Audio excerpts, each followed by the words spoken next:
Make a cat of your sleep mask with me. You know I have a pattern available, you know where to find it. You're going to print that puppy out, you're going to cut it. I use a rotary cutter, you use whatever you want. Then you're going to use that pattern to cut out your print, and you're going to cut out a solid color. So you have two of the same shape, and then you cut out the tube.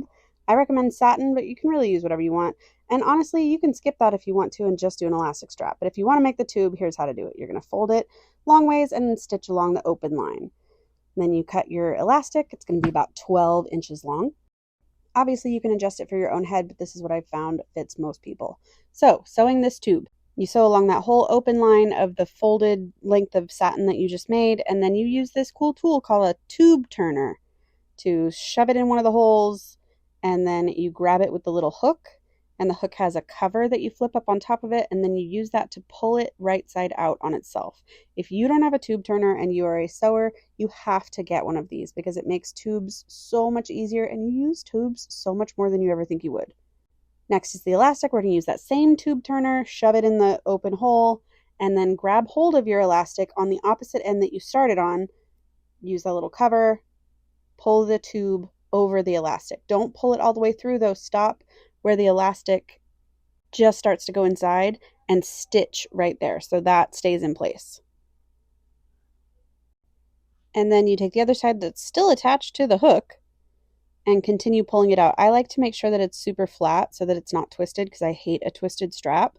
So just kind of run your fingers along it, make sure it's not twisted, and then pull the open end out all the way. Squeeze it with your fingers so you don't lose it. Give it a couple good pulls, and then stitch that part of the elastic into that open end. And now you have your strap. Give it some more boings. Okay, now we're going to place that strap in between both fabric panels that we cut for the mask shape. So I find it easiest to do the solid down first and then the printed on top, and then you fold the top of the printed one down like you're making a bed and you're pulling the sheets down. And then you place the strap where the pattern indicates on the sides of, it'll essentially be your cheekbones. I've done so many of these that I don't need to reference the pattern, but if you need to pull the pattern over, go ahead and just pin them in place on only one layer, because in a second we're going to flip it up and pin everything through the second layer too, and make sure that the pin goes through all the layers. I just find it easiest to pin it in place when only one layer is laying down, because when you get elastic in the way, it tends to be bunchy and it's just easier to do one layer at a time. Once you get the strap pinned, just go ahead and pin all the way around the whole perimeter of the thing, about every 1.5 inches or so, and then we're going to start sewing. You're going to start sewing where that first strap pin is right there, just right on top of it. And then at the end, we're going to stop about 1 inch away from that, 1 inch before that. So all the way around. And when you get to the corner, keep your needle down, pivot, and then keep going. I'm going to do that again. I know I went really fast, so I'm going to do it again on this other corner. Keep your needle down, pivot, put your press foot back down, and keep sewing. And then we're going to stop, like I said, about 1 inch before that first strap that we started sewing.